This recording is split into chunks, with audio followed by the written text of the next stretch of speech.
Welcome to Smart Stock Sam, the channel where we cut through market noise and focus on what actually moves stocks. No hype, no guessing, just clear analysis and smart risk management. If that's how you want to trade, subscribe and turn on notifications so you don't miss what's coming next. All right, here we go. Is a frozen island in the North Atlantic about to melt your entire portfolio? It sounds like a movie plot, but for investors and traders, this is the most dangerous black swan event of our generation. Greenland just went from a remote geography lesson to the single biggest threat to the US stock market and the global world order. We are currently witnessing a historic geopolitical fracture. On one side, we have the most aggressive trade policy in decades. On the other, the potential collapse of an 80-year-old security alliance. If you've been watching your ticker symbols and wondering why the market suddenly feels like it's walking on thin ice, you're in the right place. Today, we are doing a comprehensive situation analysis and a forward-looking risk assessment of the Greenland tariff crisis. Let's get you caught up with the executive summary. We are seeing a convergence of policy shock and structural risk. The administration has just dropped a hammer: massive tariffs imposed on 8 of our closest NATO allies, including the UK, France, and Germany. It's a direct escalation explicitly linked to the potential acquisition of Greenland. This isn't just about trade, it's a geopolitical leverage play. The market reaction has been a total risk-off move.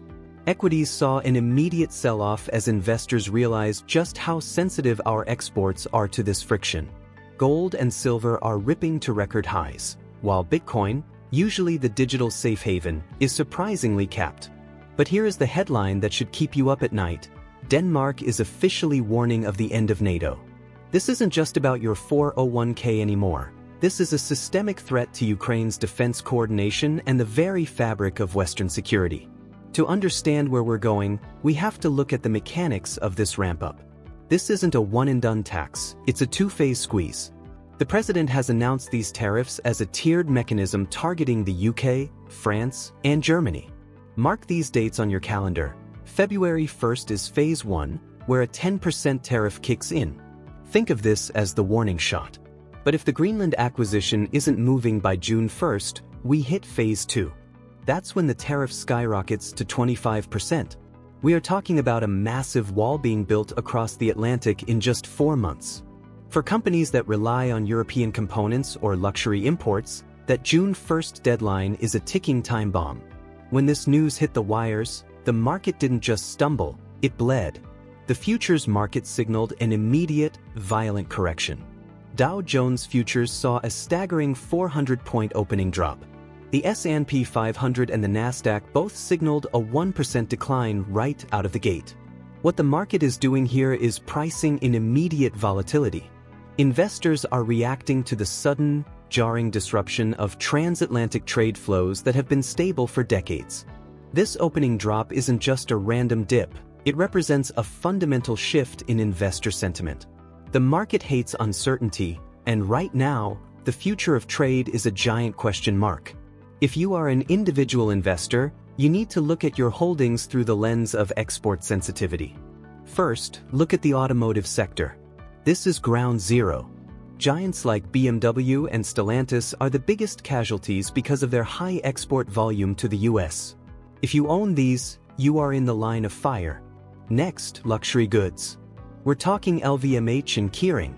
These brands rely on discretionary spending, which is incredibly sensitive to price hikes.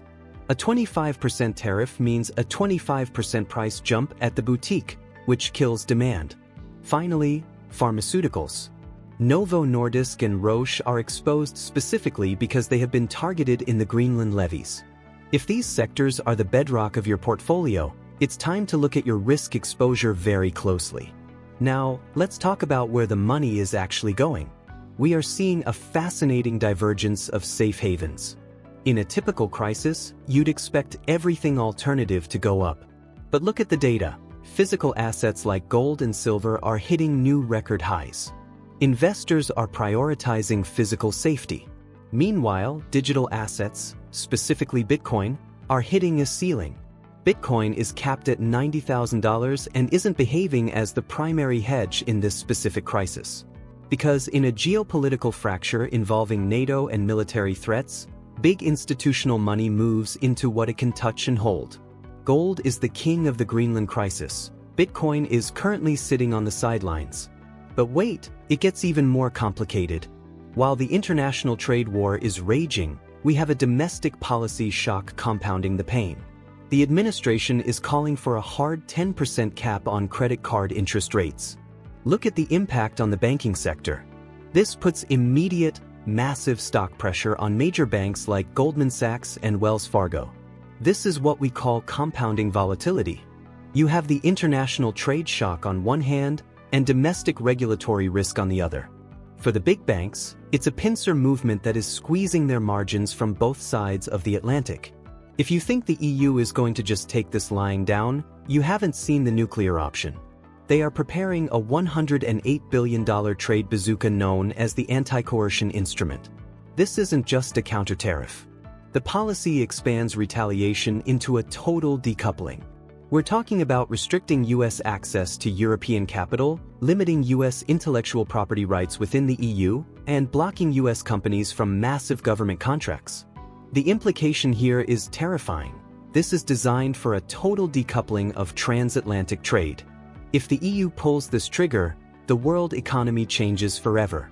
This is no longer just about dollars and cents. We are now in a security paradox. The Danish government has issued a chilling warning. US military action in Greenland could signify the end of NATO. The secondary effects here are massive. A breakdown in this alliance jeopardizes the defense of Ukraine. It emboldens rival actors like China and Russia who perceive this internal bickering as weakness. And the most concerning part? When the administration was asked about the use of military force to secure Greenland, the response was a flat, no comment. We are trading 80 years of peace for a strategic land grab, and the markets are starting to realize how dangerous that trade truly is. Beyond the headlines, we have the silent killers of value. This is about the erosion of the institutions we take for granted. First, look at investment confidence. German foreign direct investment in the US has already been cut in half because of policy instability and trade uncertainty. Even more critical is the threat to monetary independence. There is a pending Supreme Court case regarding the president's power to fire Fed governors. Jerome Powell is actually attending this personally.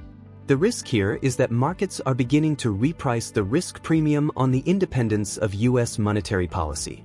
If the Fed loses its independence, the US dollar's status as the world's reserve currency is on the chopping block.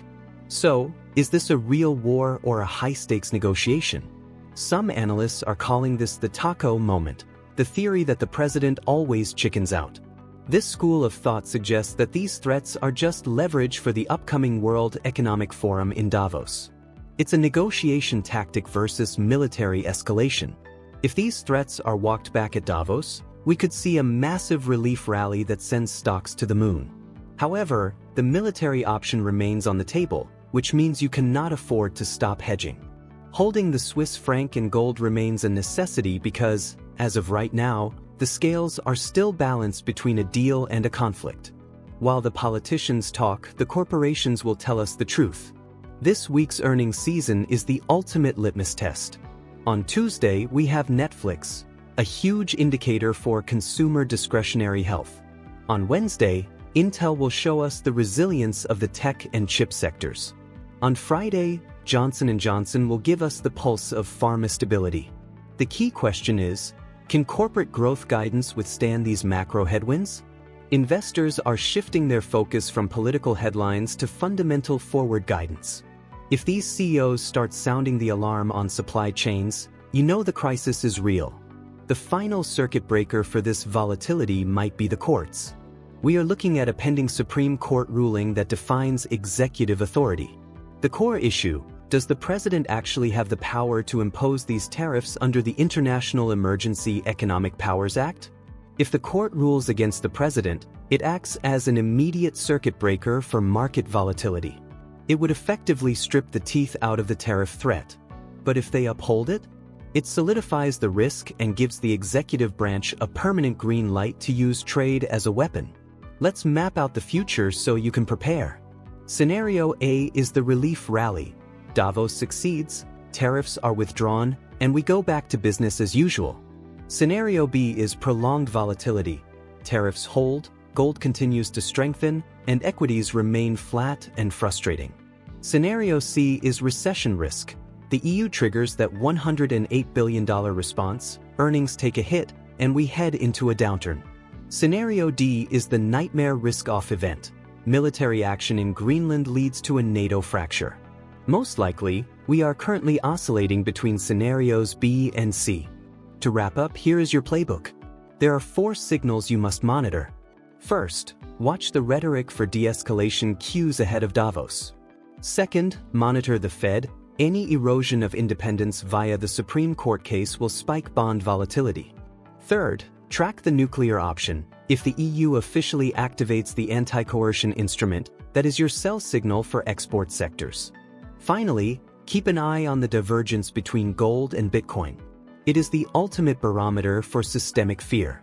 The market hates uncertainty, and we are in uncharted waters. Stay sharp, stay informed. All right, that's the update. If you want more quick fact-based insight like this, subscribe and tap the bell icon so you don't miss the next one. Drop your thoughts in the comments, and I'll see you in the next update on Smart Stock Sam.